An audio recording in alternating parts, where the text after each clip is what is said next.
Hello, everybody, and welcome back to a freezing cold edition of Very Biased Opinions. It is winter break part 2, where the remaining sides in the Premier League have decided to come back and play. Please have a look down below for the timestamps where you can cherry pick to certain games that you want to see. But realistically, you should just stick with us for the whole video and drink in every single word that we say. There is a tiebreaker that we're going to do at the end of this video as well, because me and Thomas drew on the last episode. That will also be timestamped down below, but I wasted enough time. Thomas, lead us into the first match. Wolverhampton Wanderers versus Leicester City. So a good old Midlands derby to start us off. This one should be an entertaining game, you would think. Wolves have a terrible habit of going behind in every single game. The only side they never seem to do that against is Man United, where they seem to be eternally locked in 0-0 draws. Leicester had a really good draw last time out with Chelsea as well, so you'd expect it to be very, very open. And I'll tell you one thing, what's quickly going to say. Man United job, how would you feel if the Spirit went to Man United? The Spirit? You're the one who calls him the Spirit. Eddie Howe? No, Esperanto. Oh, Spirit. Oh, I'd love that. Yeah? No one's really talking about him, but I think he'd be a pretty good fit. Yeah. I mean, like a cardboard box with arms would be a good fit. But... So, anyway. Okay. He's in one of those moods, I think. Vardy's a bit out of the goals, but his slack's been picked up by Harvey Barnes of late. And I think I'm going to go with another high-scoring draw in this one. I think it's going to be 2-2. I don't know what anyone's playing for anymore. I feel like Wolves have more to play for right now than Leicester do. I think Leicester, the top four seems pretty fucking sewn up all of a sudden. Like, no one is trying to catch Chelsea in fourth place. And Only Sheffield United, Tom. Yeah, all right, so Chris Wilder, which, by the way, this is him sliding down the pitch when Oxford got promoted. Right, got that one out of the way. But no one seems to want fourth place. And I just wonder what Leicester are playing for besides self-pride, whereas Wolverhampton actually have something to really go for, and they're, trying to get back into the European places. And I don't know, but I fancy a Wolves winning this. I think Raul Jimenez scores the winner, and we see Wolves run out 2-1 winners at home. Obviously, they will concede 30 seconds into the game. Oh, of course. Absolutely. It's almost like they don't know how to play if they don't go a goal down. Well, exactly. That's why I'm hoping it's 30 seconds in, so they've got the full 90 minutes to go up the other end and score 2. That's why Solskjaer is a genius. Yes. Southampton versus Burnley. Well, I'm sure there's some King Ralph expletive-laden tirade coming my way. This is a pretty boring game. I hate to say it, but I'm not enthralled by this in any way. Burnley are just meh this season, and I think Southampton's insane run has kind of slowed down a bit. Although, did they win their last match? Nope. They've had two quite unlucky defeats, haven't they, in League and Cup? Unlucky against Liverpool. I'm going 0-0. Yeah, you did a little thing there, but if you actually watch the highlights, they were quite unlucky against Liverpool, which seems to be a common theme that no matter what happens, Liverpool just win. If you don't punish them, they will score eventually. Burnley, both these sides, you say, don't really have a lot to play for, as you just said. Burnley, although they still haven't really climbed out of that bottom cluster, you would say it's unlikely they're going to get dragged into anything. And I'm going to back Southampton in this one. No, I just think that the things are just ticking over nicely for them, and I think they'll run out winners in a tight game, 2-1. But it'll probably end. I don't know why I'm saying 3 goals. That game's got like 1 goal written all over it, isn't it? Norwich City versus Liverpool. Well, I was going to open with a bit saying like why Alisson Becker looks like a homeless man, but I've decided against that now. I'm just going to talk about how great Liverpool are, really, and as much to your annoyance. One thing that's slightly annoying me is people going on about this unbeaten record, which is what they should really be going on about, which is I'm sure Klopp is more focused on, is winning absolutely everything. The league will be sewn up if it isn't already, it will be absolutely sewn up, probably by the end of March, early April, so they can focus everything. They don't need to worry about the league anymore. I don't think he even really cares about going unbeaten. I think he can focus everything on the Champions League, everything on the FA Cup, and it could be a Liverpool unprecedented treble, like what Manchester United did in 1999. And that's got to sting a bit, hasn't it, Tom? No comment. And I can see that happening. They're absolutely amazing. They find a way to win in every single game. Norwich, this isn't the game you want to face when you're desperate for points. And I just think Liverpool, they don't seem to rack up too many goals in too many games. I think it'll be nice and comfortable and easy 2-0 win for them. Yeah, I'm just really quickly going to echo 2-0 because it just feels like that. But just a couple really interesting things. So Liverpool have only shipped 15 goals this year in the Premier League, right? No other club comes close to conceding less than a goal a game, except Chris Wilder's Sheffield United, who've conceded 24 in 26 matches. But this team is unholy good at what they do. It's just ridiculous. They've scored 60 goals this season. That's over 2 goals a game. What more do you need to say about them? Well, I mean, again, a lot of people look at the defence and they say it's all about Van Dijk, but I think Joe Gomez is equally just as important in that back line as it is Van Dijk, really. Because if you look at when those two have played together, I think the record's even more insanely good when those two play together. I think they haven't conceded a goal in something like 6 or 7 games. And we follow that up with Norwich, who shipped 47 goals this far this season, have a minus 23 goal difference, and are 7 points adrift at the bottom of the table. I mean, 7 points, yeah. They're 6 from Watford and West Ham, who are both in 24 points. But what would you rather be, Thomas? Would you rather be a swashbuckling Norwich City or a god-awful Huddersfield Town? Norwich. All day long. Aston Villa versus Tottenham Hotspur. Aston Villa no longer in the drop zone. They are clear of it by 1 point. Spurs League are now Cup finalists as well. Spurs are really pushing Sheffield United for the 5th place, and after that, they may be the only club in Britain that has any interest in taking 4th, as far as I can tell. The Jose Mourinho train is firmly in Spurs. I just don't care about them. It's incredible how he does that, but I've just lost interest. I'm like, Villa, on the other hand, need a result here, and I feel rogue. I'm going to go with a 1-0 Villa win.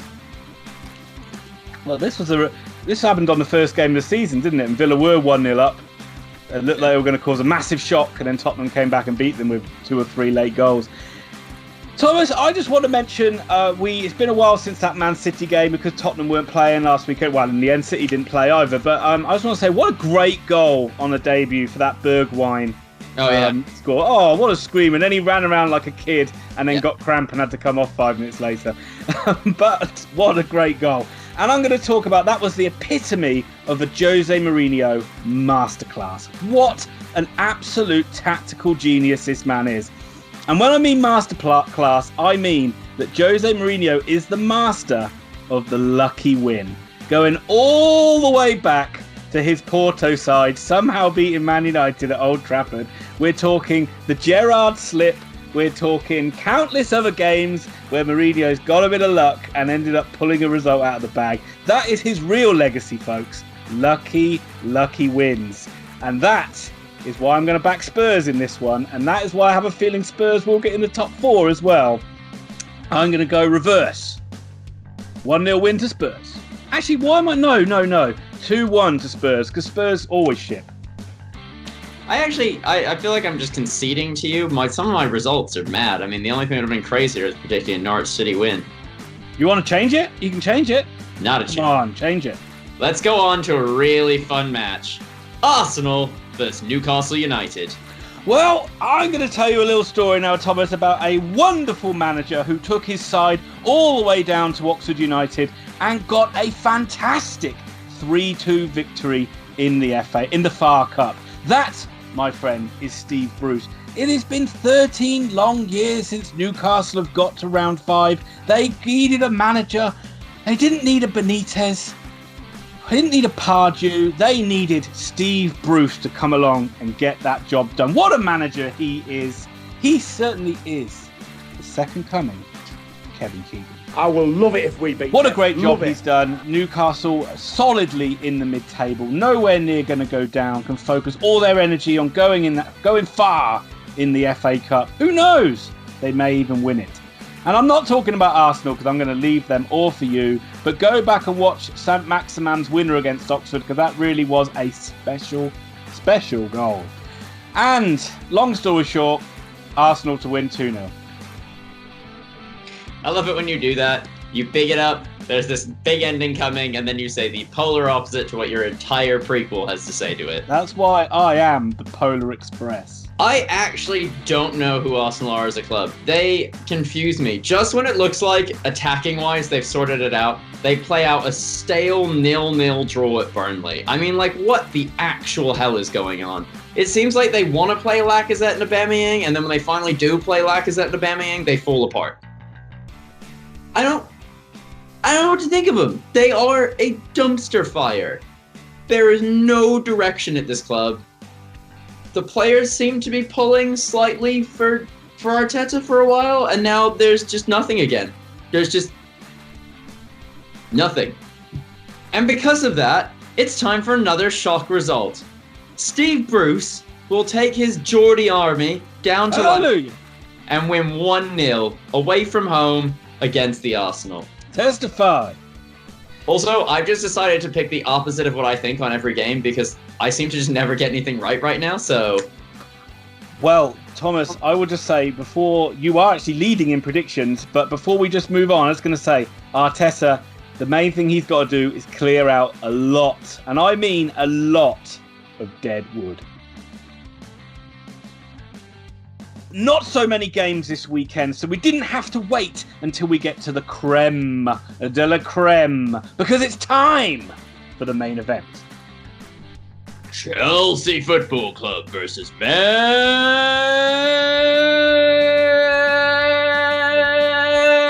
United. Manchester United continue to be a fascinating enigma of a football club this season.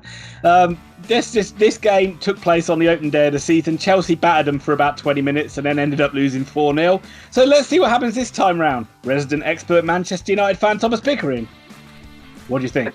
You really want to be excited about this because you're like, oh my god, it's a playoff for 4th place, and then you look at the league and Man United are down in 8th.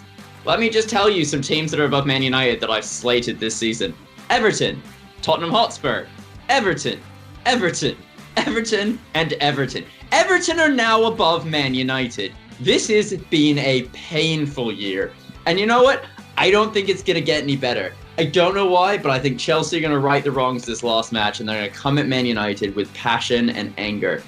I've loved Chelsea this season. I keep going on about it. They play really good, expansive football, and then they seem to just fall apart at the back once every 3 games. Just add some real spice, some real panache to the Premier League, some real je ne sais quoi.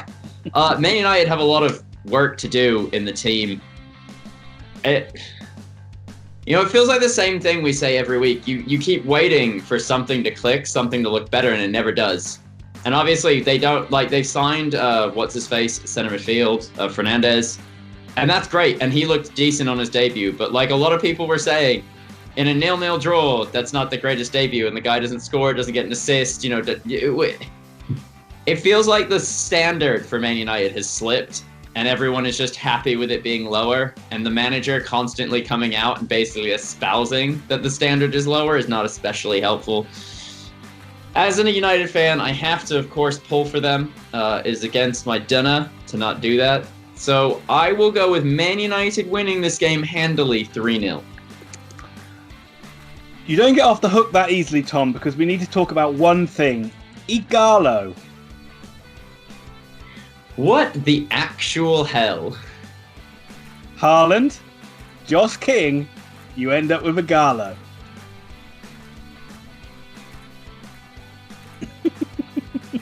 Do you know what? The weird thing is, right, it's such a silly thing, because it's ridiculous that he plays for Man United coming from China, but I actually think it's a sort of signing that might be quite good. He might come in with 2 or 3 goals. Whenever he seems to play, he seems to start well for a club, and then his form just tails off. So I wouldn't be shocked if he actually... Is he allowed to play in this game, or is there still talk about the coronavirus of him being quarantined? Or quarantine. Is he? So he's not going to be playing? Well, I don't honestly, I don't know. I've seen he's given an interview in the last week, so maybe they've allowed him out, or maybe it was through like a plastic sheet with a talking device inserted into it. Because I have a feeling if he plays, I reckon he's going to score. It's just sods, Ollie is going to be known as a genius for this one, I think. I thought Fernandes looked really good, and I'd like to see him linking up with Greenwood. I really like to see Greenwood give him 5 or 6 games now, just give him a go. Because I think Fernandes needs a target. He needs someone to hit, and Martial was in one of his I don't really care moods.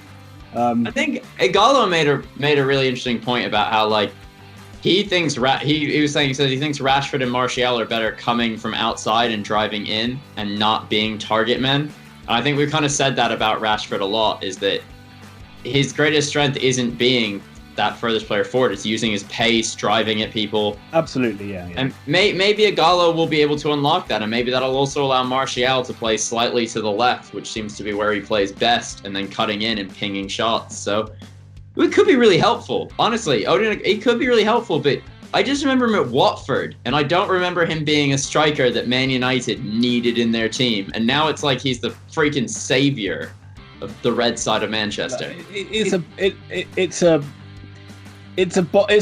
body in the door. He knows to say you don't need him for long term. You need him for short term. He might come in and get 2 or 3 goals that might help you out.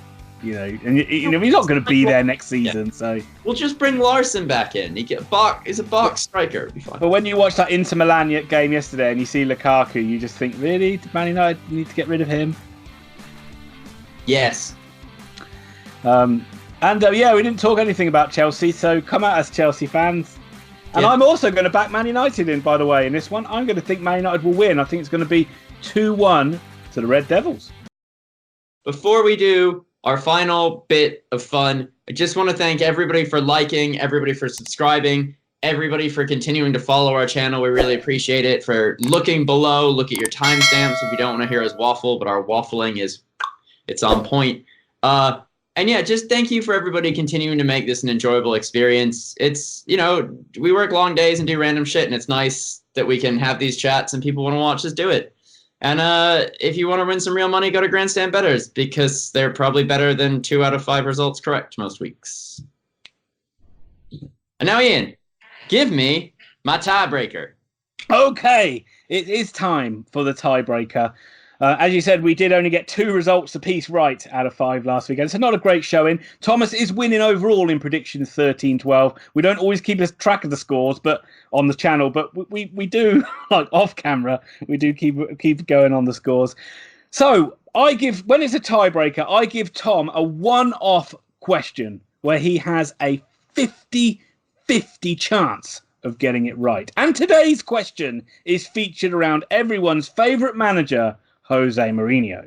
Jose Mourinho was undoubtedly the greatest manager in Manchester United's history. He came the closest to them ever winning the Premier League with a second-place finish. But how many games did he win in all competitions for Manchester United? He was in charge for 144 games in total, but how many games did he actually win? This is according to Wikipedia, so this may have been edited by like a 10-year-old since I last checked. So, I don't know. This is just going off what they say. Was it A, 84 games? Or was it B, 83 games?